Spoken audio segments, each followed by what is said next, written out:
I win it. And we are players in that tournament are like, you are helping, crème de la crème. Yeah, but it's an humongous poker room.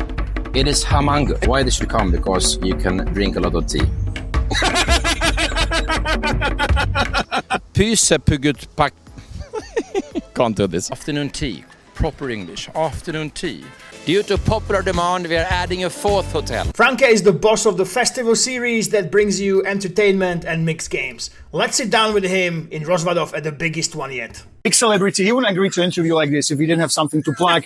Let's get into this. The festival series. What the hell is it? We, the festival, I think we are more focused on doing hospitality, having fun. Maybe not always playing the games at the casino. So when we choose stops, it's very important that you have a city around it, that you have a lot of options of things to do. And as you know, Rozvadov is not the biggest of cities. 600 inhabitants, guys. If you're wondering, it's a very, very small town. So then the restaurant scene is not that large, or activity scene is not that large. It's the expectation. But then here we have an amazing Funzone. We have outdoor games. We have identified 3 very nice restaurants within 5 minutes from the casino. And of course, the casino's own food is good. So yes, Rozvadov, best poker in Europe in many, many ways. And the festival, maybe a bit funnier festival, works here very good. So why do you wait so long, we have to add, to come to Czech Republic and Rozvadov? Yeah, it's so long. That's true. I mean, the festival is so old. It's a 3-year-old company. Yeah, exactly. Yeah, wow. Exactly. Come on. Why haven't we been in Brazil yet? I agree with you. No, first year we did 1 stop. It was in Bratislava. Second year we did Tallinn, Bratislava. And last year was 3 stops. Nottingham, Malta, and Bratislava. This is a new year. We had a new stop. It is a poker series, right? But what do you mean it's about other things as well? I think we all have to remember that be gamble aware. So when you sit down at the poker table, it's lost money. You have to see it as a piece of plastics, have fun, enjoy it. So add in that majority of us players will not come home with more money than we left home with. So most of us will actually lose money on these stops. So then it's important that there's not too high buy-ins. So you can afford to lose it because it's fun in a way to play the game itself. It's like going to the movies. But then it's important to do things outside the casino. You don't have to be here 24/7. You know, back in the day when poker players started, I know you played in 2003 online, you doubled in the age old, you know, it was all about the supernova elites. Yeah. And I'm grinding, you know, 24/7. And it's all the players we knew, you know, back in the day, like this professional approach and recreational players, there was something alien that we just used for advantage. Yeah. And it's changing now. And, you know, I don't think many people would straight up come and say, listen, you come to the festival, you're probably losing money, you know, but you're very open about that. So is this basically the revolution, we might say, over the last couple of years of really going full ahead and embracing poker as entertainment? But it is entertainment. Yeah. And then add in, I mean, we have tournaments in blackjack and roulette. At some locations, we have even tournaments in sportsbook. It's a table game. Let's have fun. Let's have fun. Exactly. Yeah. So guys, now let's delve deep into the dark pit. That is Franke. You know, gets back into history. We do have some dirt, by the way, from your employees. Did I agree to this, by the way? Can I leave whenever I want? No, you cannot. Okay. Our contract for millions, you know, says this. First thing, your friends here that work for you asked about when will the salary raises for staff and bonuses be coming? We are discussing a bonus program somewhere in 2035. We're actually, believe it or not, we are a minus exercise because we are so young. There's a lot of cost associated with starting a new company. And of course, my tea bill on every stop is quite high. Okay. So we need to prioritize the tea drinking. We will talk about buying 1,000 beers and falling asleep at the poker table a little bit later. I have found out some dirt on Franke, but let's go all the way back. You know? Okay. Young Franke, and obviously now people don't even maybe not know, but you are from Sweden originally. Yes, I am. I'm from Stockholm. From Stockholm, and you started poker with something called Chicago. Chicago is a very good game. It's a very You said good game. Chicago is a typical Swedish game. It's an amazing game. What is that? So basically, it is a classic draw poker, 5-card poker, and you play it for points. That could be for money, but in the beginning, it's of course for points. And whoever gets 52 points win the game. And if you get 52 points without have succeeded or tried a Chicago, a special thing, you cannot win the game. You lose the game, actually. Okay. Or you go back to 0. It's different ruling. You have a friend, he has his rule, and another friend, another rule. So this was the first experience you had with poker? Yes. Chicago. It's amazing. Yeah, we will talk about this in length, but do you think this exposure, of course, today, if someone is born now and they watch TV, of course, after Moneymaker, they see Hold'em, right? No. In Sweden, we play Chicago. In Sweden, you play Chicago still. Yeah, in Swedish Championship. In the Swedish Championship, Chicago is one of the games. Wow. Okay. Yeah. So, do you think this obviously influenced your, affinity for mixed games? Yes, of course. Of course. Yeah, of course. So you were playing Chicago. Well, what happened next? How did you continue with your poker career, quote unquote, back then? Well, I think quite early we changed the candy for money. Yeah. Yeah. That was obviously legal back then, you know. Yeah, of course it was. Of course it was legal. I did not get caught by the teachers or principal. No, never happened. Right, okay. So, of course, so you Sweden, you knew poker, but then you made a big life move by moving, right? Yeah. And you moved to Finland. And is it correct that you moved there for a job at Nokia? Yes, correct. I finished my university and realized that all my classmates had got a job, and I'm a bit ad hoc. Wait, what happened? What were you doing back then, you know? I studied 96 to 2000. I studied, believe it or not, computer science. I have a master's degree in computer science. Wow. In all my research, that's the one thing you can find that Franke is falling asleep in the middle of an all-in, but you can't find a computer master's degree. So, wow. So, okay. So we have a computer scientist right here. Yeah, I can press power on the computer and power off. And I'm okay in Excel, maybe. Yeah. Okay. Yeah, and email. Yeah. So I had actually at that time, and also some business administration. So I had a very, very good background from education perspective. And in 2000, IT management was exploding, and no one had dedication. So actually, our little school in Gotland, was Baltic Sea in the middle. Everyone got top jobs. We were like haunted. Like it came companies from all over Sweden and a bit from Finland, like Nokia, to try to recruit us. And everyone lined up already half a year before finishing school. I will get the job at Ericsson, or I will go there at whatever. But I did not do that. So I woke up one day and realized, shit, school is over. What do I do now?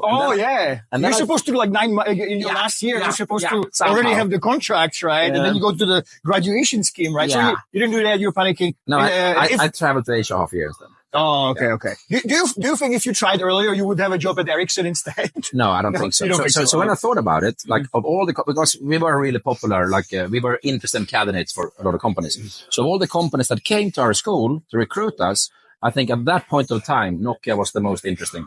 So then they had recruited over the 3 years before, they had recruited 6 students from our school, 30 students graduating. Wow. Yeah? So Nokia was Helsinki was the biggest employer of our students. So then I thought, okay, that's a cool company. I called one of the guys who had worked there already for a year and said, give me a job. I flew over 2 days later and I got hired. By the way, Franke, you might not believe it, but these days, especially if we cut this up, we might have younger viewers. They might not realize how big Nokia was back then. Wow, it was enormous. And what was the business of Nokia, you know? The business of Nokia has 2 parts. One was, and still is, you have the network. So how all this 5G, 3G or NMT back then or whatever it was, how they connect and how the phones talk with each other. So going from SMS, which is a texting platform, to MMS, multimedia texting. I mean, it's a huge thing, or the databases behind that. And I worked with that. And then, of course, the mobile phone. So today, everyone has an iPhone. Back then, everyone had a Nokia. Yeah, so basically, it's like working for even Apple. It was such a dominant force. Yeah, like if you combined Apple and Samsung together, that was the Nokia of the day. Yes. So basically, you found out people had their job. You went in there, you know. How was moving to Finland? You know, for us, we see, it's the northern countries there. So it's a different flavor of similar thing. Is that the case, or are there many differences between Finland and Sweden? It is actually, but it's still, we are brothers. It's the same base, but still very, very different. And when I moved to Finland, I knew very little about Finland, even though we are so close to each other. So I knew that I've been to Finland a few times. I've been to the city of Turku, and I've been to the city of Åbo and Helsingfors. So I've been to 3 cities. But basically, when I moved to Finland, I realized that Turku and Åbo is the same city. It's just in Swedish and in Finnish, because they're dual language countries. So okay. That's my, I don't know anything. And when friends asked, why are you moving to Finland? I said, well, Russia is nice. I mean, I knew nothing. And then I came there and I fell in love with, I got so many friends. I fell in love with the country, the hospitality, because the image you have is Finns are very introvert, and they are, but they are actually extrovert once you get into the shell. And of course, quite big expat community in Nokia. And I'm social, so I did a lot of activities there. And I truly say that many of my very, very good friends are Finns. I even went to first time Finland played Euros ever. I went to Copenhagen and sat in the Finnish section and watched the game live and cried and screamed, "Go Finland!" So I'm very pro Finland, actually. Yeah, but of course, like later on, you moved to Estonia. So what's in your heart? What are you, Franke? Yeah, are you a Swede, a Finn, or an Estonian now? Yeah, no, I think it doesn't matter what you are. Like, I'm European. You're a person. Yeah, I'm a person. I'm European, but I support AIK, so I'm from Stockholm. 5 years at Nokia, obviously, big job. Was it at the time they were still the juggernaut when you quit, or were they starting to decline already? They were still juggernauts. There were some troubles. They tried to do like the Series 60s, which was the touch screens and these things, and there were some issues. Why do you think they actually went so downhill for them?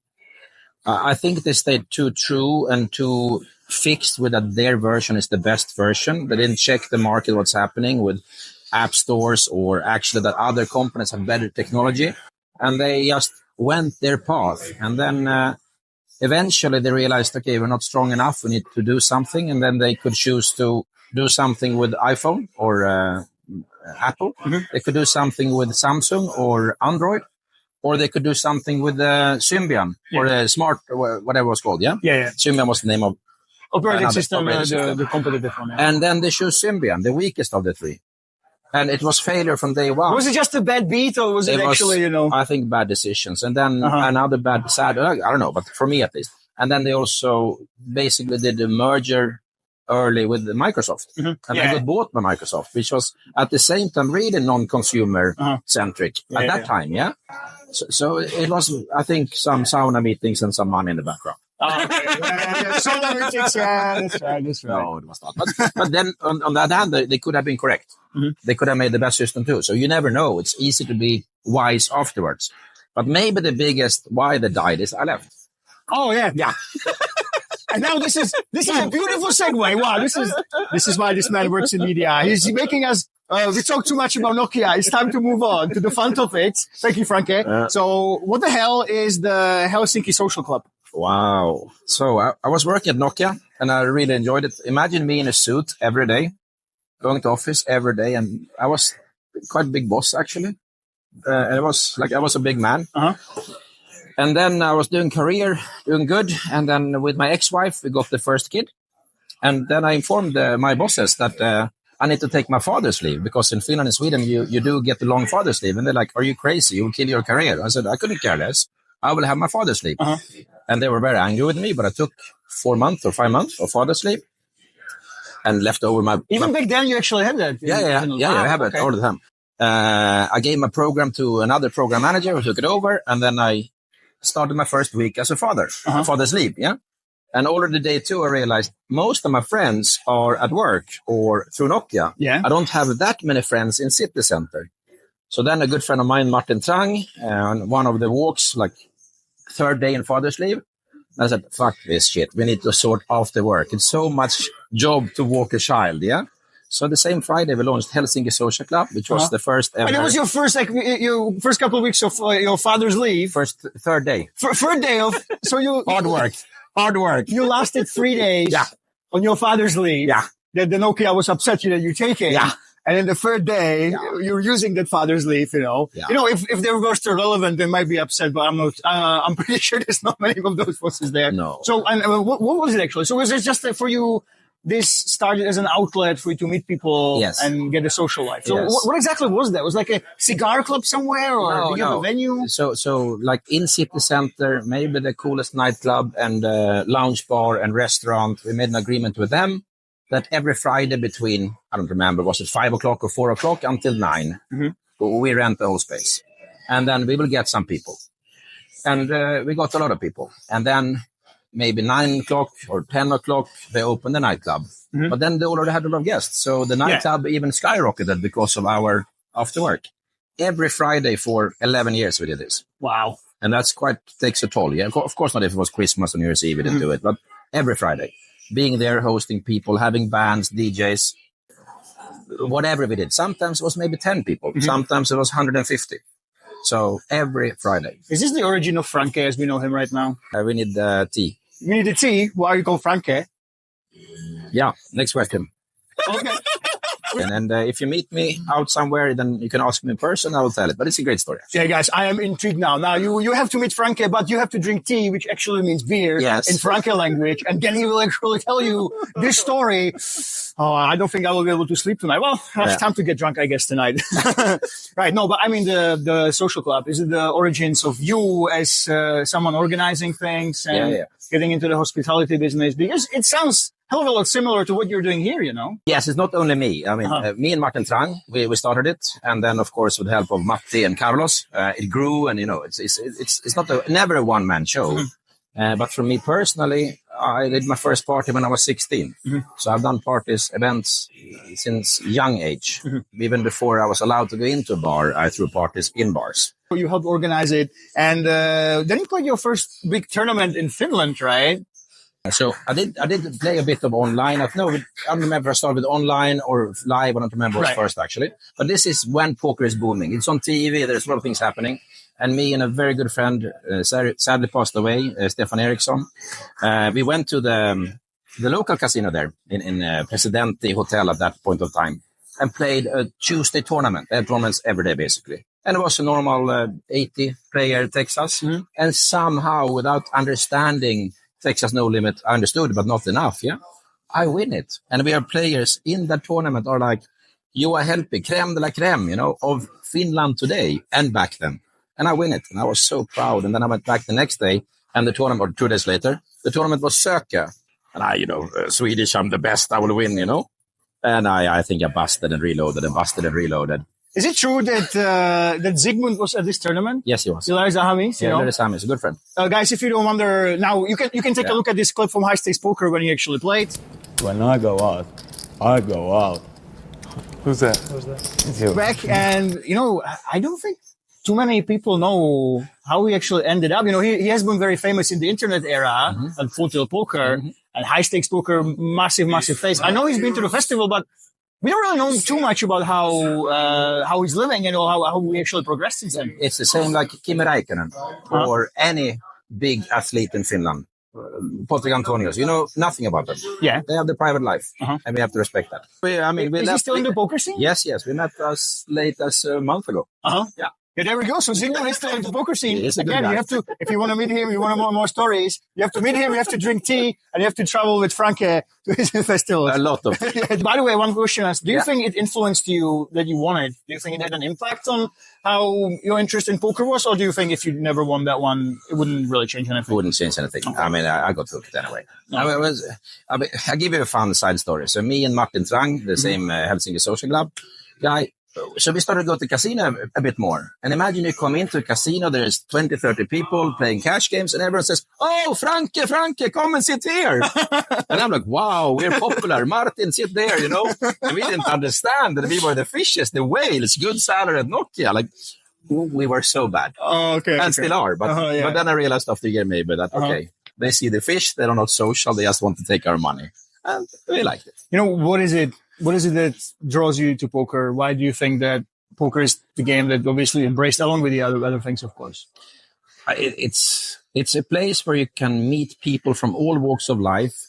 You can sit and drink tea, use your brain, and actually have a good time. Like it's not a waste of time. It's not only going to the movie pastime. You actually get educated, you get business contacts, you get friends for life, and sometimes you realize, okay, that's a douchebag. I don't want to meet him or her ever again.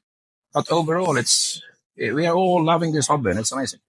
Yeah, it's a great game. It brings people together. Yeah. And by the way, speaking of bringing people together through poker, Finnkampen. Yeah. So basically, Finnkampen is a Swedish term for the battle between Sweden and Finland in track and field. So it's a very, very big event every year in all the hurdles, javelin, whatever, And then we created Poker Finnkampen, which was then the battle between Sweden and Finland in poker. And at that point of time, I played for a year or whatever it is, and I knew a lot of people in Helsinki. Yeah? So I realized that we Finns, because I saw myself as a Finn. Nokia, man, you have to kind of, right? Of course, I lived there. So I realized let's challenge the Swedes. I took 50 Finns to Stockholm and met 50 Swedes in an underground poker club. And quite good. I mean, you know Dudesons? No. Dudesons is like the original Jackass. You know Jackass? Oh, yeah. So the original Jackass are a bunch of Finns.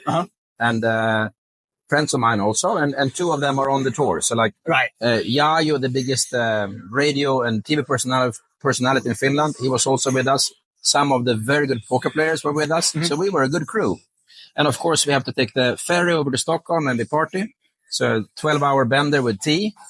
We arrive in the morning, be picked up by the bus, like 7:30 or 6:30 that the poker club had arranged. And we are quite in the mood, yeah? Right. And ready for the performance. Yeah. And they drive us to the hotel they had fixed, but it was a hostel. And it was like a boat and it was cold. And we said, we will not stay here. So we rerouted, trying to fix hotel. Okay, we fix it later. All of a sudden, it's 11 o'clock and we need to play poker at 12. And we've been driving around with the bus. We arrive at the poker club, go downstairs in the basement, a beautiful club, Sweden.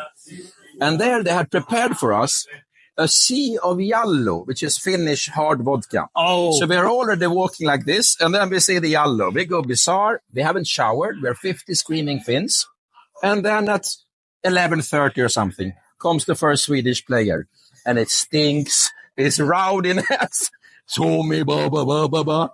And like, what is happening? Like, it was fresh, sober Swedes walking in, it was chaos. And then we played the tournament. We crushed them and had a very good time. Very good time. So they must have been pretty pissed, right? They were in shock. How big is I play in a bandy, if you know, Sally bandy, floorball. And the rivalry obviously massive because they're the number 1, 2 countries. Yes. How big is it between Finland and Sweden? We see them, they're the brothers, but is there actual rivalry between them? It is. And I can choose. Yeah, sometimes I'm a Finn, I'm a Swede. But are you one of the bandwagoners, if one country is doing well, suddenly I'm a Swede and I'm a Finn? No. It's very clear. I support Sweden across the board, especially when Finland and Sweden plays. But if Finland meets Canada in ice hockey, of course I support Finland. Okay. Of course. It's not like that. So it's like Czech Republic and Slovakia, I suppose, kind of. We were one country. Exactly. Yeah. Like my son, when Finland won gold in ice hockey. Winston? Winston, yeah. So he's a Finnish citizen, but speaks Swedish, English, Estonian, Finnish, very good. So he was maybe, I don't remember, was it 9 years old or 8 years old, and Finland wins the final against Sweden. And he's celebrating at home with mom and his sister and the whole family, and I'm traveling somewhere. And he's screaming, Finland won, yeah. And it's chaos good. And then he stops and starts to cry. Cries endless. What happened? Did you hurt yourself? The mom asks, ex-wife asks. No. How does that feel? I mean, it's everything. He realized I must be sad. Yeah. And of course I was, but it's just ice hockey. Okay. Yeah, well, it's nice to have a healthy life. You're friends, but you're frenemies, basically, in sports at least, I'm assuming, Right, yeah. So then you started diverting. What is Poker Icons? So when we did this Poker Finnkampen at the Sweden, the poker club, then we realized this is quite good, and we branched out and took this Poker Finnkampen and did it in Estonia 3-4 times a year, and it grew quite fast. And I think already after 2 or 3 of these, we realized let's enter the poker industry as a group of friends. And one of them said, let's go into the agency. And we bought a Norwegian company that was named Poker Icons, that had Annette Obrestad as one of the featured players. Oh, wow, okay. So we bought that company, did a merger somehow, and put in Finnkampen there. And I did only Finnkampen, so I was not active in any way. Because I worked at Nokia and did other things for the first 5 years. But it was a cool company. I think we had like 100 signed professionals. I mean, including Late Devilfish was for a while contracted with us. I don't think too many players, especially casual players, they don't realize that poker players actually can have agents. You know? Yeah. They need it. I'm actually curious. Why can't they just call a poker site, etc.? Why do you think they need agents? And how big is the industry? Is it something like in ice hockey, football? Yeah. Or is it slightly different? Yeah. So the industry was quite big when it was a full battle between Poker Stars and Full Tilt and Ultimate Bet, and everyone needed the brand ambassadors. And of course, it's all about media, there's a lot of things to do. And as a poker player, maybe you're not always the most skillful negotiator or understand the meaning of contract. So it's good to have an agent to sort that somehow. Of course, we took a hefty cut, I guess, but I never saw any money. So throughout the whole time, no, never. So one of the guys actually and we kicked them out, a Norwegian beast. Yeah. Oh, so He took a lot from us. Okay. A lot. This is Shame on you. Shame on you. One thing I want to say, by the way, in the middle of this, we forgot about this. You had a deli called Deli Shoy. Yes. Is that true? Delish Deli? Delish. What is that? Was it an actual physical shop? Yeah. It was, in Finland, they didn't have convenience stores. There was no store in the city center. No corner shops, right? No corner shop 24/7. It was some, but really not the best looking, and we didn't have takeaway calzones and all these things. So basically, me and the same Martin Trang, godfather of my daughter, we copied a concept in Oslo called Deli de Lucca, and just rebranded it to Delish and changed a few things. And then I had an idea to make the biggest chain of convenience stores in Finland ever. Put in all our money and friends' money, and it went very good for maybe half a year. And then came the financial crisis of 2008. Glitner Bank disappeared. Why go to our shop and buy Coca-Cola for €4 if you get 10 liters for €6 in the normal store? We lost all the money we have, a bit more, and actually even more. And I think we had that company for 6 years and worked very, very hard for selling the company for €1 in there. It was really tough. I was so poor, so I had to move to Estonia just to afford to live, and still shuttle to Finland to run that company with Frank. Did you have just one branch, or do you have more? We only made one. You made one? We made one, and we had almost signed a contract for the second. Like the week after the crisis came and Nokia fired everyone, it was chaos, yeah? It's hard to explain the chaos for Finland, especially. And then luckily we hadn't signed for the second branch, because then we would have been in deep shite. We would have trouble. Yeah, but we learned a lot.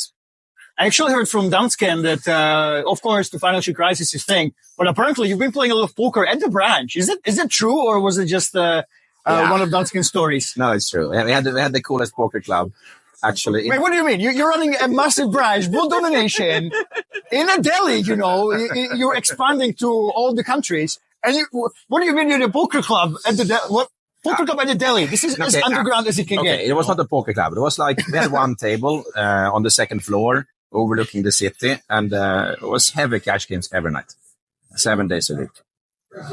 Yeah, maybe that's why we failed.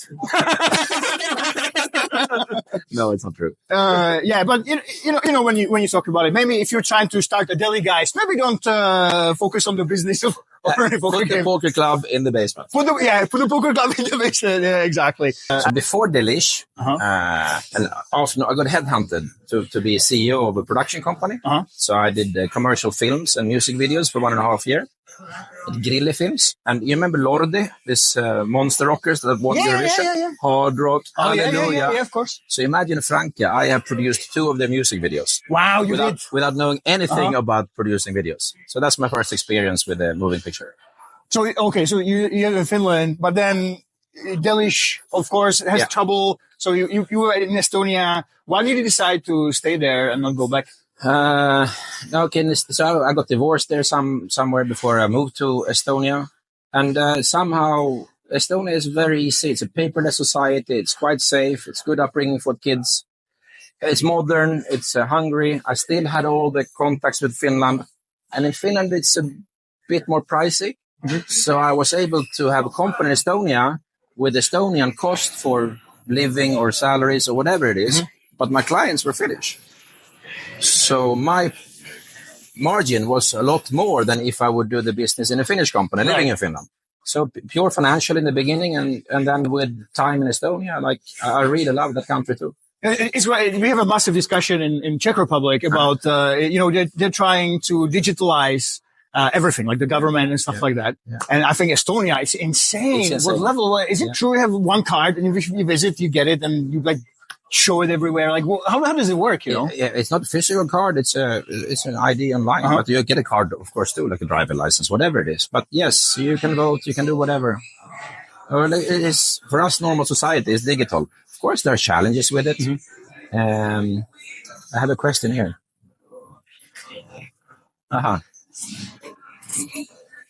Okay. Are we thrown out? Yeah, we're getting thrown out. Oh, for God's sakes, we have to continue it in a different venue, guys. Franke talk too much, you know. I thought you're the boss, Franke. I'm not. He's not the boss, yeah. So, okay, by the way, the festival, of course, is the festival. It's a big thing, but you started with not this big, massive thing with tournaments, right? You started with some slightly different project. Yeah, Cashgame Festival. Yeah, but that was cool. Imagine you do a poker event for 5 days.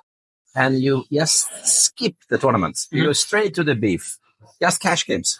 And imagine you do it like Asper's Casino in London, and you have 25, 30 tables every day. No supporting tournaments. How just did you, cash games. Number one question, of course, as a cash game player, how the hell did you manage to get people that keep playing the cash games without having the, I don't want to say liquidity, but fun money from the tournaments, How the hell did you manage that? Again, we did hospitality. We really did social stuff, and somehow we brought some whales and maybe me or whatever. Like, it was amazing. Of course we failed. We did a stop in Ireland and we lost the contract and 60 players for a collaboration. So we showed up with 12, JP is still angry with me. Okay. Franke, you promised 80 people. Yeah, here we are. JP McCann, he's the big boss of the Irish Open. Yeah. Of course, the tournament player. So you told him, listen, we can fill this. Exactly. No, don't you worry. So I have a contact with an operator. I have a contact with an operator. He will send 60 packages. And then they canceled because of this UFC fighter. Okay. Yeah, it happens. So, I failed with Deli. I failed with a lot of businesses. You learn. So the Cashgame Festival, was it a success in the end, you think?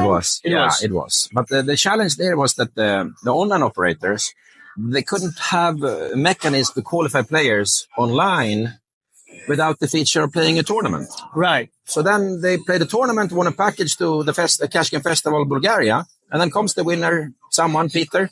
Okay, where do I sign up for the tournament? I'm like, no, what a tournament? This is only cash games. Oh, I only play tournaments. So it was very hard. So 90% of the player base was the casinos cash game players and our traveling cash game players. There was not so many operators sending players. A few did, and they're very happy, but not so many players. Do you think there's potential? I've already seen this a couple of times where, of course, tournament packages, this is the easiest thing, right? You qualify for $1 and you play €700 tournament in the end, but I have actually seen people running packages where a cash game, like this stream cash game we had here, and the cash game money is part of the package. You get the stack. Do you think this is possible as well? Do you think this is the way of the future, or the tournaments will still rate supreme? I think that due to legislation, maybe in some areas this is not possible anymore. So there are other changes.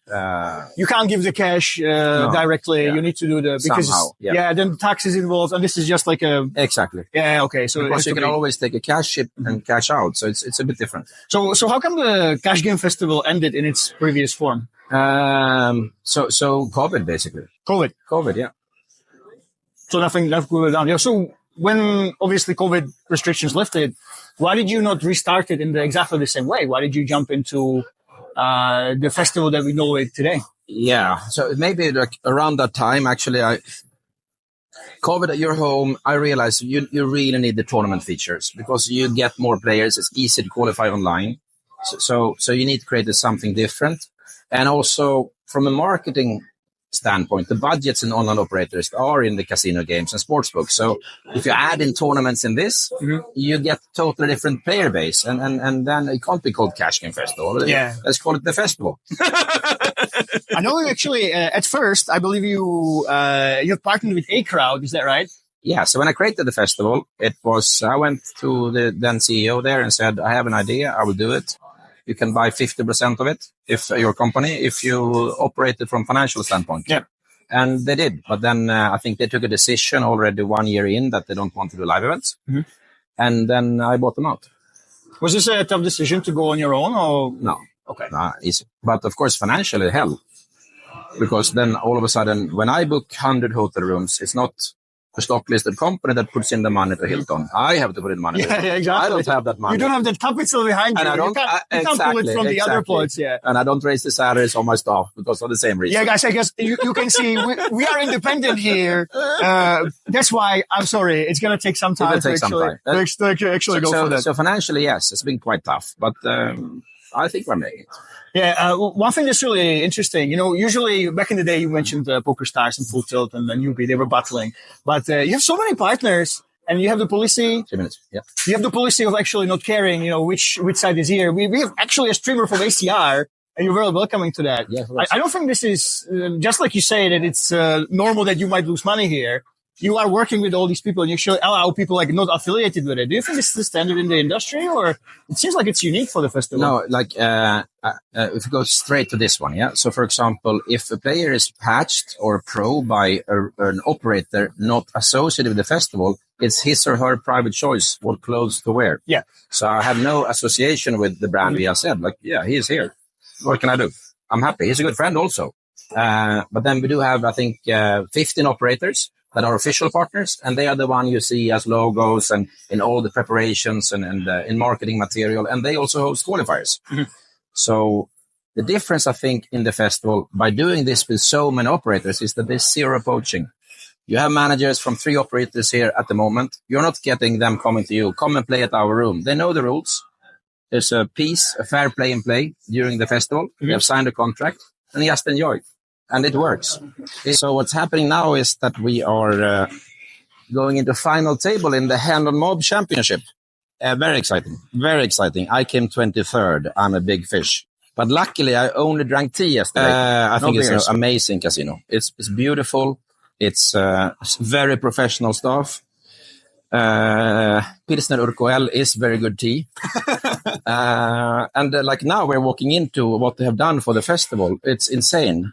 Look at the... So what are we seeing, Franke? Tell us what we're seeing. This is the Funzone. This is where you can have fun outside the poker. Free to play. And of course, we do some tournaments and we do a bit of other things. And then how you can see, we are now in the beginning of the day. So we'll be filling up during the day, but it's an humongous poker room. It is humongous. It's the biggest in Europe, isn't it? Yes. Poker room. Let's take a look at the Funzone, by the way. Yeah. Who designed this, Franke? Me. You did? No. So all these I did not. You blew up, by the way, Franke. This guy there. Oh, there we go. On the phone. That's Andreas. Here. Why is there a darts board? This is then, we will have a tournament in dart. We will have a tournament in kick football. We have a tournament in football here. We have a tournament, he will showcase. So you have dart with foot. And it's not sticking. Maybe it's broken. It's wrong ball. And then we have this football. Oh, we have football here? Yes. Perfect. So this will now be a free-to-play for all players that are in Rosvadov. And you can win, if you win this tournament, you win entry to tournament. And it's like 1K of added prizes. It's called hospitality. This is the hospitality that you have correct. here, right? Here, what we can see here is all the partners for the festival in Rosvadov. So it starts with Novibet, Greece, Champion Poker, OptiBet Poker, Unibet, Puff, BetSafe, VIP Bets, which is from Canada. Oh, so I have crossed VIP the pound. bets. Yeah, wow. It's amazing. Then you have bets. Franke, how the hell did you swing a Canadian side? I've never heard of VIP bets. How did a Canadian side partner with a European festival? How did that happen? JP, Irish Poker Open. Oh, okay. And of course, a lot of tea. There they call tea Guinness. And I think this will be a very, very good friendship. And who knows what the future will bear for us. But then you have like Coolbet, Nordic Bet, Betfred, Gamdom, Guts, iPoker, and Party Poker. If you are missing from this list, ladies and gentlemen, call this man. Call Franke. I'm not seeing some big names that are trying to get into live tournaments, you know. Yeah. No. Some names are missing. So call Franke, maybe get some tea with him so he has better negotiating power. Correct. If I'm running a casino, how can you pick me and why should I pick you? I think location is important. Location is not only where it is, it's the player base, it's how you get there. So Rosvadov is, of course, hard to get to in the transport part. But then you realize that you can rent a car for 15 euros a day, so it's not hard. Mm-hmm. You need to have some unique features, and the unique feature here is for sure, it's the biggest poker room in Europe. It's amazing. Bratislava feature there, so sure, it's an amazing city. Good food, very good, same tea as here. Nottingham, I think one of the best poker rooms, best run. What do they gain from hosting the festival? They get a headache hearing my laugh, and probably they have sold a few teas, so they make some money. But exposure, they get to meet new clients that maybe haven't been here before. Like, I think we have 300 players here that have never been to Rosvado this week.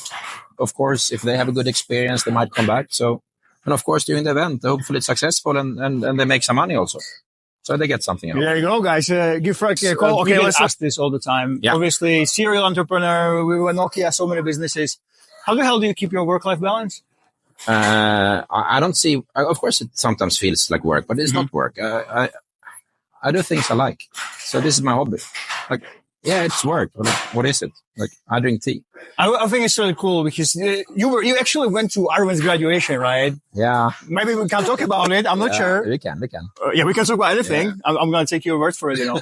No, but Franke actually flew back home to his daughter's graduation. So in the middle of the first time ever here. In the middle of the biggest festival ever. Okay, ever. Starting 2 days. Starting 2 days. Franke was gone, but I guess family is really important to you. Of course it is. And then I'm grateful that I have a very nice ex-wife and a very nice girlfriend who raise kids, and I'm of course raising too, but they are the core, of course. So I have one bonus kid and 2 own kids in Finland, and I have 3 bonus kids in Estonia. So I have 6. What does bonus kids actually mean? That it's not produced by me, but to some extent I've been there for the racing part or lived with them. Yeah. And then, of course, I have produced 2 own kids. Yeah. But, they're all my kids. Yeah, okay. So your family. Speaking of your family, your staff or your friends, of course, you really are. You said you are all the letters in the alphabet, ADHD, E, F, G, everything. F, everything, you know. And some of your people say they stay with you because I can actually tell Franke to shut up, you know, to actually calm down. So how important are the people that you are with? And from who I've actually met, it seems like you are really good at delegation. They seem to really be organizing things. They take power of their own. And it's not you micromanaging them, you know. So what's your approach to delegating to your staff and your friends and event managers? I think you need to learn from your own mistakes and improve, and freedom and responsibility, but of course within some framework. And of course we argue and of course we adjust, but we should have fun at the same time. But then again, we took long work hours during an event, and for some of us also before the event and after the event, you know, there is a cleanup period, whatever the project is, if it's a film project or a party at my rooftop of the paddle company or the festival. But I'm lucky. I have found over the years a lot of people that are good in different things and working with different people in different companies. And this team here, we are now into our 7th event as a team, basically. So, of course, a lot of things goes automatic, but then when you come to a new place, there's a lot of new things. The festival is nothing if it's only me. It's a teamwork. What's your style to management? Are you more a delegative, or do you have that framework that you really want to stick to? Or is that No, I have a framework, and I don't want to go outside because I have a vision, right? And I implement that vision through. So are you basically like the Steve Jobs of the festival? Yes, I am. And then you have you have your cadres that execute your vision. Is it fair to say? It is, but then comes, why don't we do it this way or that way? It's better. Let's do it that way. Many times, it's not that we even have the discussion. One of the like Anastasia or whatever, just do something one way, and it's much better. And then it's done. So you're a Steve Jobs that can actually adjust, you know? Of course we do. A lot. Okay, let's talk about mixed games. And we already talked about Sweden. Yeah. I was very confused. You invited one of the DJs, Warrior Sounds. Shout out Warrior Sounds. Listen to this clip from Jamaica, come on. Oh, that was terrible. That was terrible. Anyway, and he says, I'm coming for the horses. So, I thought it was a typo, you know? I thought, horse? You surely mean horse. This DJ that Franke invited Warrior Sounds. They didn't tell him it's actually spelled horse in poker. And I wanted to reply to his Instagram story. Then I go on the official website and it says horses there. Yes. And I feel like I'm the idiot. Why is there an extra S? Or is this actually a typo everywhere? No, it's called Sviten Special. It's one of the best games ever created, actually from this poker club, Sviten, where we did the first Finnkampen by Anders Bengtsson and his friends. Also one of my very good friends. So we did the festival, and I think at the last festival I realized we are a mixed game festival, but we only have main event in Texas. So we need to have a main event in mixed games. And how to get Sviten in there, letter combination, ADHD, AIK, horses, horse plus Sviten. So it's correctly spelled. Okay, so people think they sign up for a horse festival. Yes. They see the extra S. They're like, they don't think about okay, it. Yeah, maybe yeah. it's a plural from horses. And then the dealer comes, oh, listen, buddy, we're coming for Sweden. Yeah. And they're like, what the fuck is this? Yes, correct. But then they're hooked, and the Sweden tournament, actually, Yes. it was pretty well attended, I think, right? Quite good, yes. Plus, last 2 days, been the first ever Sweden special cash game running. So we had 2 tables yesterday. Okay, Franke, you explain, people explained it to me 5 times. I still can't get it. Franke, what is Sweden? Yeah, it's the best split game out there. It's half the pot is awarded to the draw hand and half the pot awarded to your 5-card Oma hand. It's a lot of split pots, but what you want to do is to lure in the fish who thinks he has something. So you kind of take his money, or my advice is, because there's a discard phase, discard 5 and hope for a split. I still don't understand that. No one does. Just give me the money. Give me the money now. You have to play, And if you see Franke, he's walking around, oh, come play horses with me. Come play the Sweden, of course. And he doesn't do this with Noam at Hold'em events. He only does it with the mixed games once. Come play with me, Have you actually had tournament success yourself? Or would you consider yourself, I know you try to pretend, it's hilarious, Franke. You say, oh, I'm a fish, and I want to have that image. If we actually took your profit and loss.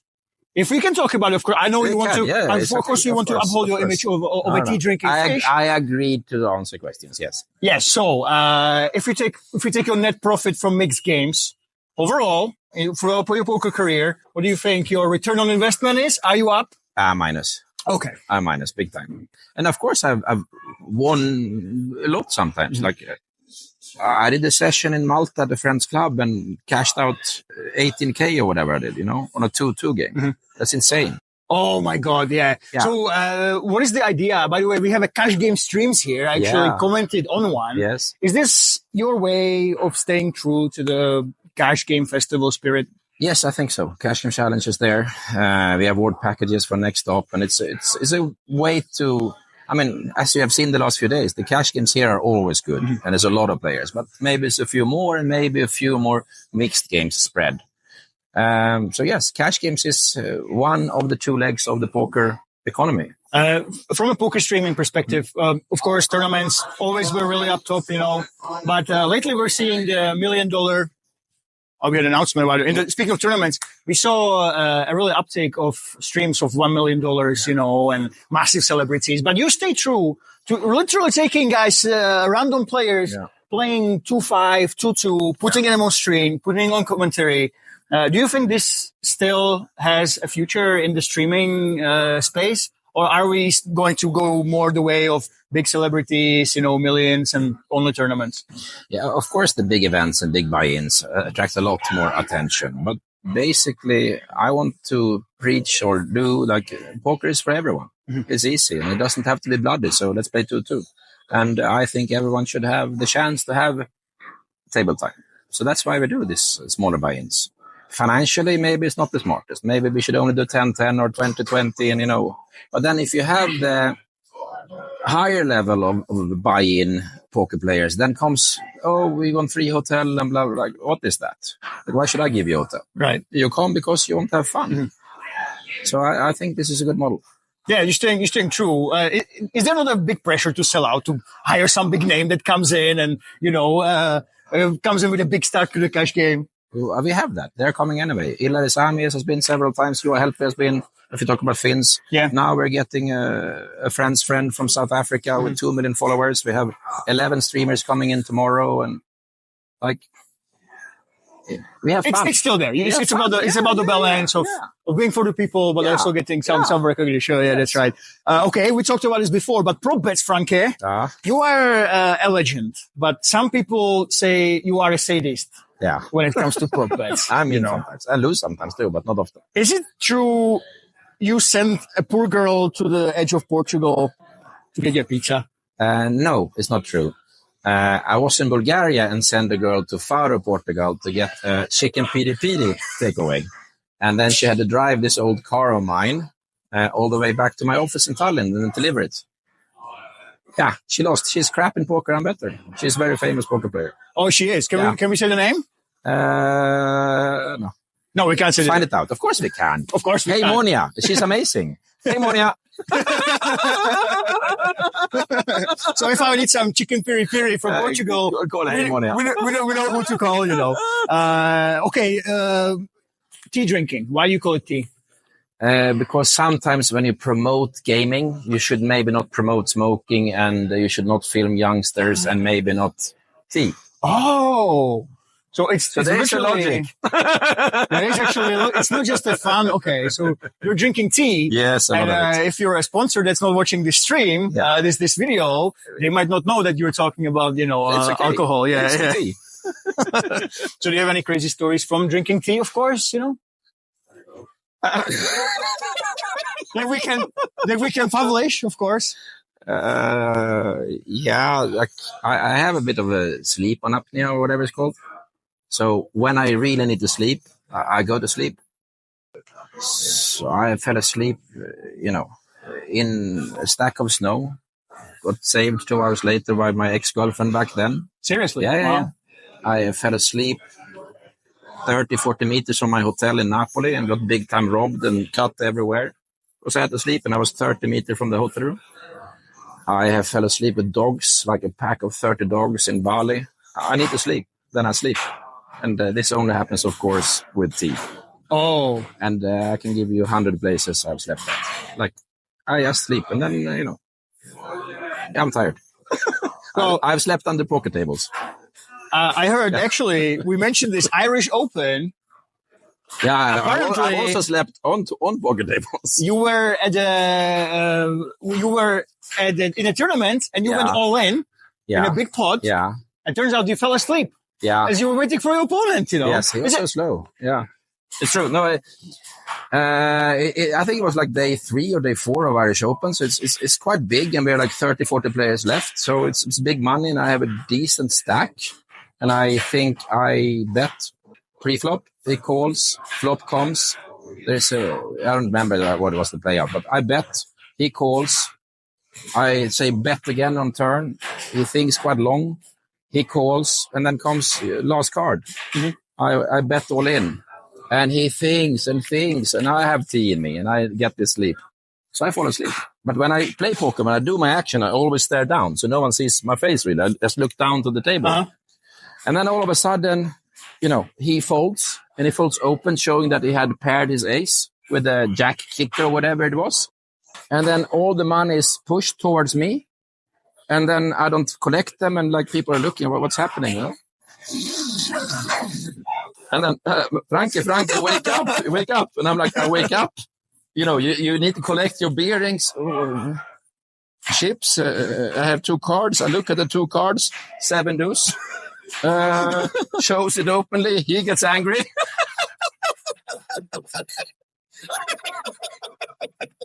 So I bluffed. So confident, I fell asleep. Wow. Well, maybe you can have it as a strategy. Or next time you're all in and you have a good hand, you can fall asleep. Yeah, of course, people might actually know this. I played a tournament, puff tournament, 500 buy-in in Tallinn, and I don't know, it was like 21 players left, and it was some sort of bubble play. It was like 200 field or whatever. But it was quite a big tournament, and there was like 4 players to the bubble, so it's not bubble play. And then someone stalled, and then they decided to do hand by hand. Mm-hmm. Because someone stalled and took the advantage, yeah? Yeah.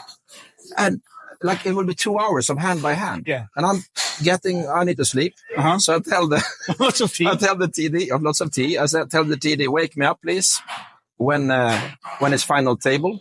So I was such a big stack. And he didn't, are you kidding? Yeah. And then I went to the corner and fell asleep. They woke me up 3 hours later. I was still ship leader. I won the tournament. So sometimes, It's you know, insane. maybe it's just, I mean, of course, when you fall asleep with a pack of dogs and someone robs you, I guess it's not the best. It's not the best. Maybe it's the destiny, you know, sometimes that it's meant to happen and it happens, right? It happens, yeah. How do you think, of course, now the illusion of, poker being, you will win, you will make a living, you will be amazing, you will never lose when you come to a festival. Now you're very open about this. You will lose. Majority will lose. Let's have fun and see what it is. Be gamble aware. Come here only with money you can lose. It's like going to the movies. How do you think? I think this is very unique because Rozvadov, very tiny town, but a massive. Yeah. There's more people here than in the entire small town here. What do you think and again, you are open about gambling being an entertainment. What do you think is the impact, is being talked about a lot, on the communities, on small towns, you know? I think this border town and the whole region benefits enormously from having a Las Vegas in the area, you know? Rozvadov, I don't know how many people they employ. How many villages here has people living there, shopping there because they work here? And then add in, when you have events like this or the bigger events, the impact on local economy of buying whatever. So gaming industry, many people look down to, it's bad with gambling, blah, blah, but it's not. It's just a fear. It's a fear, but it's entertainment. It employs a lot of people.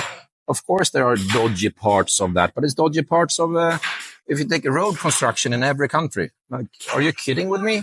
This is the dirtiest of dirt. Gaming is cleaner. And we don't talk about the road guys, as an example. Yeah. Or taxi firms. You understand the licenses back in the days and how much they gave to the major in any city?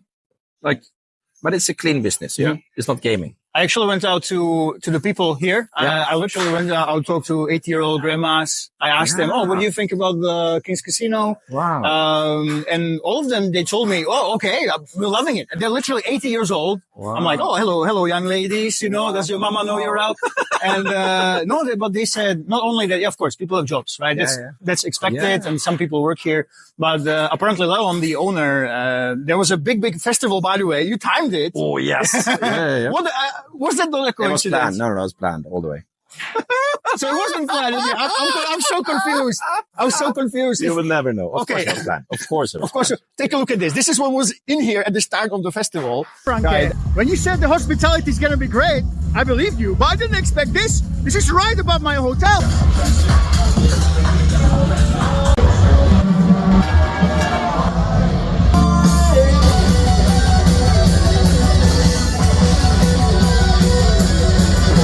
Right. I still don't know if you actually did fly. It was a coincidence, but I spoke to the locals, and the rumor is it's actually subsidized by the King's Resort. You have bumper cars. Bumper cars usually, if you want to ride them on a like random fare, it's about 10 euros or 7 euros, whatever. It was 2 here. Yeah. Fantastic. King's Resort literally subsidizes bumper cars. No, but apparently Leon was the mayor, and he gives back to the society. I think so. But I don't think many people know that. You know, if you look at the media, how do you think we can change the stigma? We've seen the Dallas hearings with Doug Polk got denied. You, as someone who works with entertainment, who works with the regular businesses, how can we change the stigma of card rooms, especially being bad for the local towns? It's very hard because a lot of people, due to whatever reasons, maybe it's a religious reasons or whatever it is, people really think that gambling is the devil. And if you think so, you need to educate and talk. But if they don't want to listen, you have to talk more. And when you get exposed to something that you don't like or have never met before, of course you shy away. But once you get exposed and talk with this and integrate, then you realize we are the same people. Doesn't matter your skin color or you work with gaming or not. But it's a stigma that takes time to take away.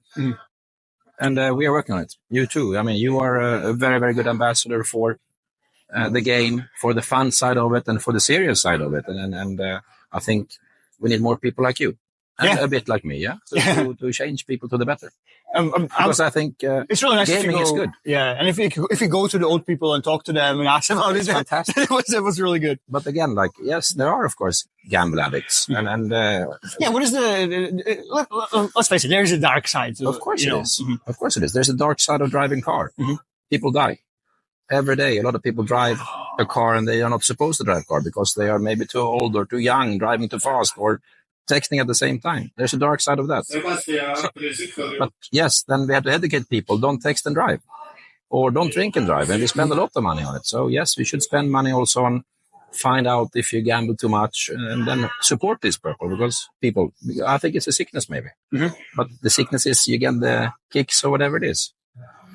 So it's important, I think, 99% of casinos online and live takes this gambleware seriously. And we should. Yeah, fantastic. So let's go end this on a fun note. Way too seriously. But it's important. It's a very important topic. It is an important topic. I think it's very important. Yeah, I do think, I think Doug Polk failed, but he brought it to a council meeting and, hundreds of thousands of people, they heard about it. This poker player is going to, so maybe working with the locals, trying to educate them, of course. So if you can do this, the problem is the politicians, they usually don't. They see the money. Yeah. That's what it matters to them and the votes, The So votes. it is a long struggle to get this done. It's an uphill battle, but we'll win it in the end. I hope so. Yeah, of course. So one last thing. Why should people come to the festival? Rozvadov is still 5 days. So let's make it short, by the way. Okay. Guys, Rozvadov Festival is still going on. You can still come over. Why should they, Franke? Why they should come? Because you can drink a lot of tea. Thank you so much. Thank you, sir. That's it. Wow, you are still here. What a legend for watching the entire interview, my friend. Hopefully you liked what you saw, and if you want to meet Franke or perhaps even me in person, make sure you make your way over to Malta in September for another Live the Festival series stop.